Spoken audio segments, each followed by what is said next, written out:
et au-delà. La paroisse de Privas-Flaviac est heureuse de vous accueillir dans ce temple qui vit et qui résiste. Vous êtes nombreux à avoir répondu à notre invitation. Sans vous, la fête n'aurait pas de sens. Bienvenue aux pasteurs, anciens et actuels, à Franck Honegger, président du conseil régional de l'Église protestante unie de France, qui conduira la prédication tout à l'heure. Alors j'invite les pasteurs ici présents à se manifester, peut-être par un signe de la main ou à se lever pour qu'on les voit bien. Nous sommes gâtés.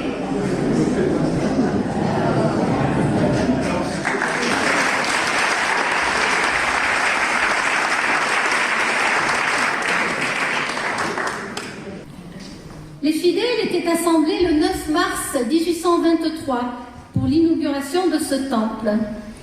Nous voici rassemblés ce matin, 200 ans plus tard, pour le mettre à l'honneur, jubiler de joie et rendre grâce à Dieu pour ces pierres vivantes. Je suis la première pierre, la toute première pierre. Je suis celle que l'on pose en premier lorsqu'on bâtit un édifice.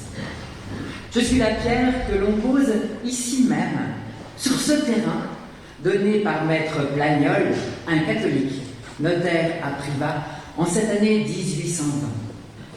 Ce fut un très grand jour.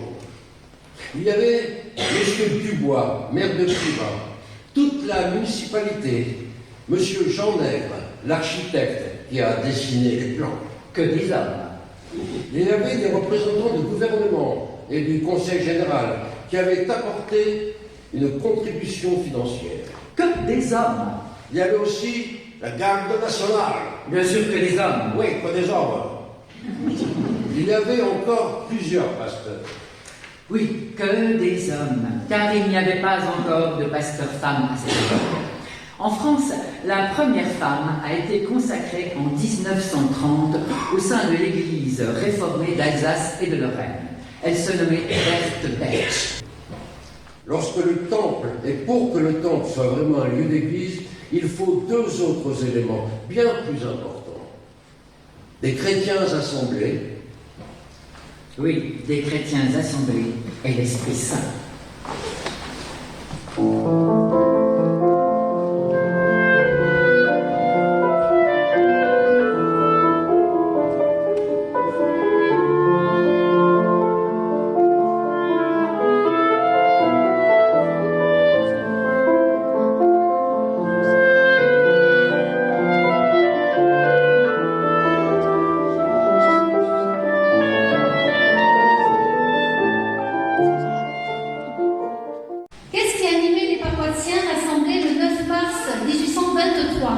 pour l'inauguration de ce temple.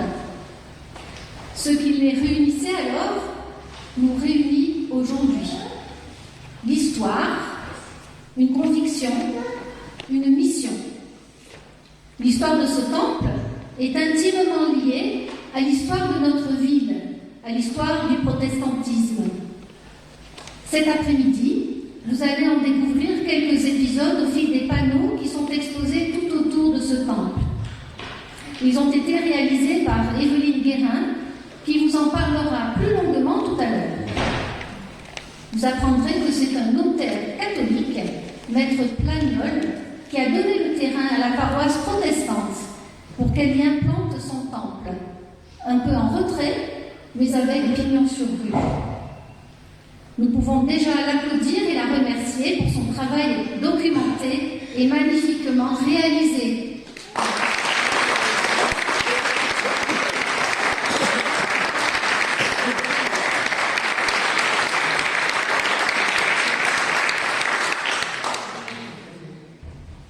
Cette exposition historique est associée à une exposition de tableaux.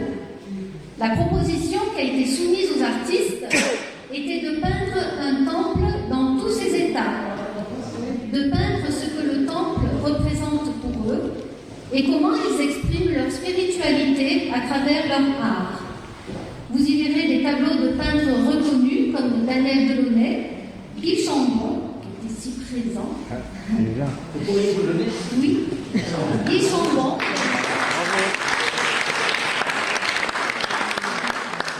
Yvon Bâtonnier.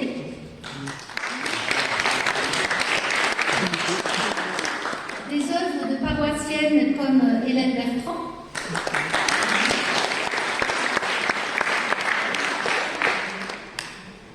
Marianne Lixi, si elle est là.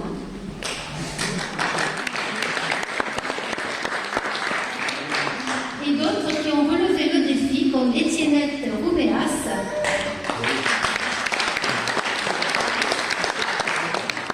Et le Benjamin Baptiste Girard.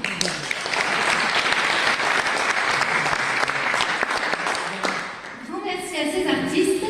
D'autres œuvres seront exposées au mois de mai. C'est le moment maintenant de donner la parole à la créatrice de l'expo historique, parce que c'est celle-là qu'on met en route ce soir, pour nous dire un petit peu pourquoi ce tableau et pas un autre. Hein, pourquoi telle photo de mariage, moi je n'y suis pas. Et pourtant j'étais un beau marié à l'époque, mais j'étais pas du tout. Je t'en prie.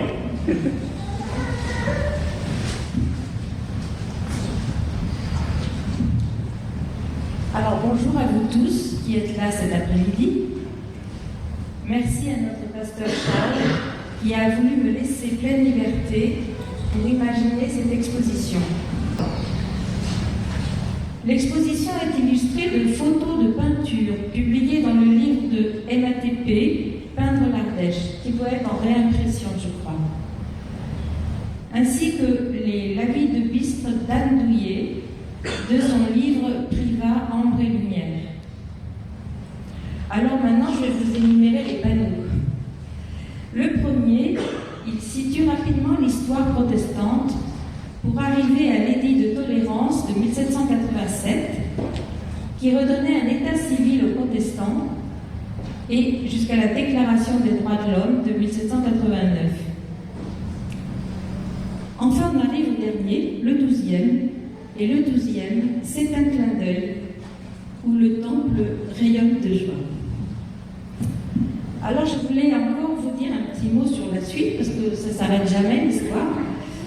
Et nous avons eu le contrôle de la cloche début mars, et j'étais là, puisque je m'occupe des bâtiments, et donc on a parlé de la cloche et il m'a fait des photos que je n'avais pas encore pu faire. C'est-à-dire qu'il a photographié l'arrière de la cloche et on a pu voir que il y a un écusson qui dit enfin d'où vient cette cloche.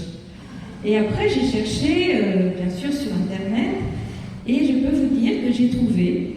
Et elle sera bientôt en photo sur le site d'un petit musée de fondeurs de cloches à Roblecourt, près de Dijon, puisque c'est en effet la fonderie d'Arthur Farnier qui l'a coulée en 1900. Alors l'enquête se poursuit. Et je vous dis à bientôt.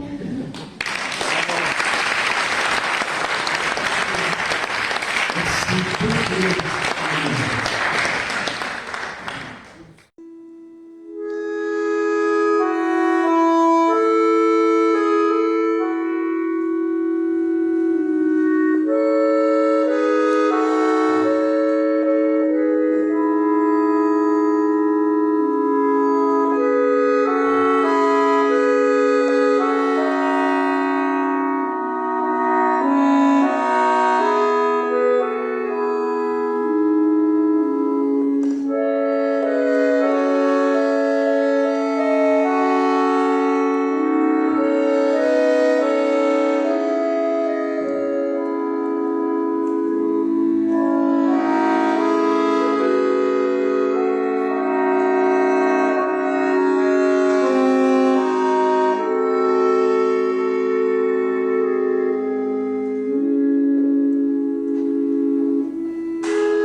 Bienvenue à l'exposition des élèves de Guy Chambon qui ont travaillé sur des œuvres sacrées de l'histoire et qui les ont détournées pour les rendre accessibles à nous aujourd'hui et qui ont agrémenté avec leur propre production exposition au Temple de Privas pour le mois de mai 2023.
En 1629, sur les pentes du mont Toulon, il ne pousse que de la vigne.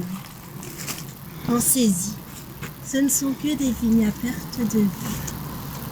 Et s'il y a tant de vignes sur les hauteurs de Privas, est-ce à dire qu'il y a à Privas en 1629 tant de vignerons?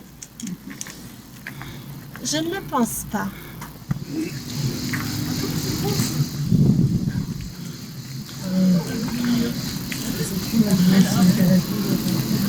Et une dernière fois, on propose à Saint-André de Montbrun 100 000 écus pour se rendre.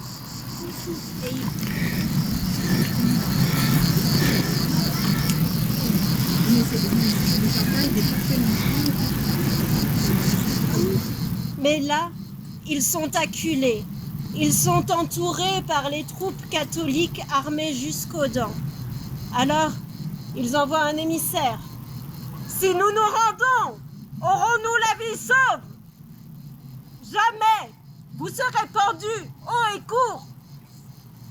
Alors, un dénommé Chamblanc, son nom est resté dans l'histoire, il a cette phrase et il dit « Il vaut mieux périr par le feu que par la corde !» Et il craque une allumette.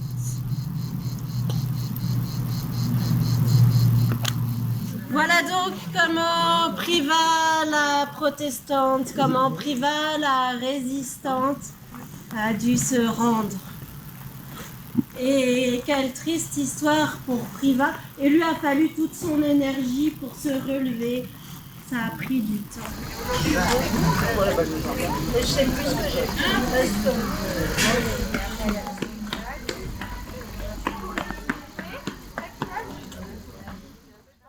If I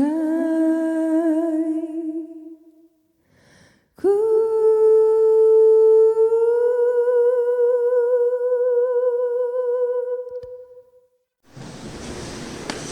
Ah, si les pierres pouvaient parler, elles pourraient dire que ce temple a été témoin de nombreux événements.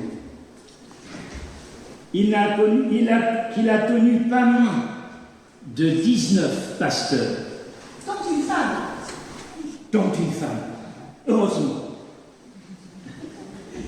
Mesdames et messieurs, chers académiciens, vous avec qui je partage cette immortalité, permettez-moi, 250 ans après ma nomination, de revenir parmi vous, juste le temps de commémorer dans cette région qui me fut si chère, une histoire qui fut si cruelle. Cette cloche qui sonne ici à Privas depuis 1900 fit ressurgir en moi des horreurs que je n'ai pas su combattre, me tirant de l'éternité dans l'espoir d'aviver les mémoires et de réparer les lâchetés que j'ai pu avoir. Je dois vous l'avouer, je ne suis guère digne de ce fauteuil numéro 28 dont j'ai si mal fait usage. Que n'ai-je écrit alors ces mots que je viens vous lire aujourd'hui? Peut-être aurais-je moi aussi été pendu ou guillotiné, mais l'éternité m'eût été plus douce. La violence encore et toujours. Moi, ma petite Augustine, les gens de Privas n'avaient pas pu s'enfuir, mais ils ont été massacrés. Et la ville a été pillée pendant 2 jours et 2 nuits. Quelle affreuse histoire! Que s'est-il passé ensuite? Les Huguenots qui s'étaient réfugiés dans la grotte de Joberny ou dans les hameaux des alentours, ils ont été obligés de se rendre et se soumettre au roi. Et les Boutières ravagées, villages et châteaux démolis, le Bousin incendié, et la ville de Privas n'était plus que ruine. Et les habitants avaient reçu l'interdiction de revenir y vivre. Dans ce paysage de désolation, un autre fléau se déchaîne alors sur toute la région. Apporté par l'armée, une épidémie de peste fait des centaines de victimes pendant 2 ans. On aurait pu croire le Vivarais abandonné de Dieu. Le protestantisme connaît à partir de 1800 une multiplication d'initiatives au niveau national, comme la création de l'armée du salut, qui vient en aide aux plus démunis, mais aussi un foisonnement de sociétés bibliques dans toute la France et un vrai réveil des consciences. À Privas, un temple va être construit.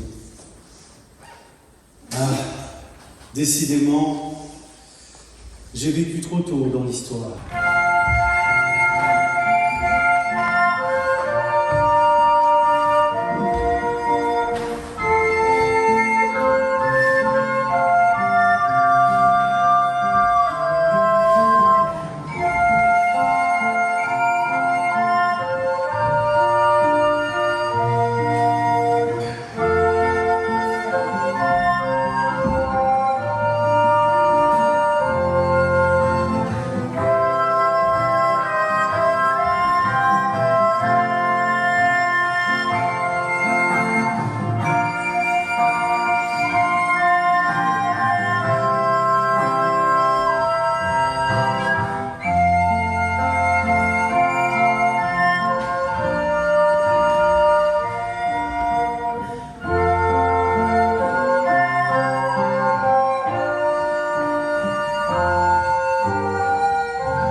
dogmatisme communautariste qu'on voit de ci de là, et qui existe dans toutes les religions. Aujourd'hui, aucune des grandes églises ne se revendique plus comme étant la seule et unique église du Christ. Impossible. Notre temple a 200 ans, et ces pierres font encore écho aux louanges et aux prières qui ont été adressées au Seigneur. Ce temple faillit périr par le feu lors de l'incendie d'un poêle il y a 50 ans de cela, mais il s'est relevé, beaucoup plus beau encore. Il s'est embelli grâce à la foi, au travail, au courage de ses paroissiens, de ses pasteurs, mais aussi de toutes ces hommes, de toutes ces femmes et ces hommes qui les ont rejoints, de ci, de là, pour des actions communes, pour des rencontres fraternelles.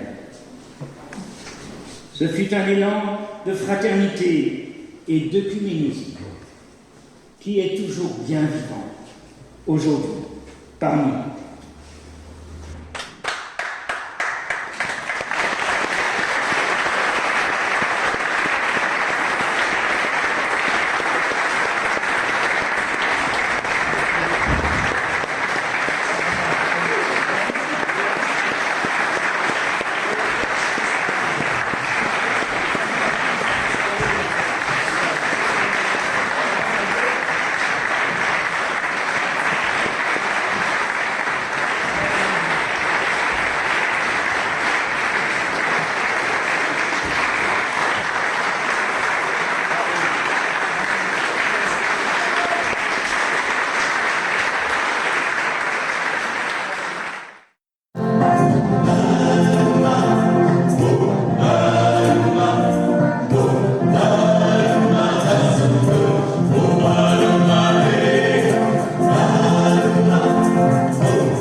sommes arrivés à la fin de ce bicentenaire du temple protestant de Privas et c'est le moment de prendre notre petit repas ensemble.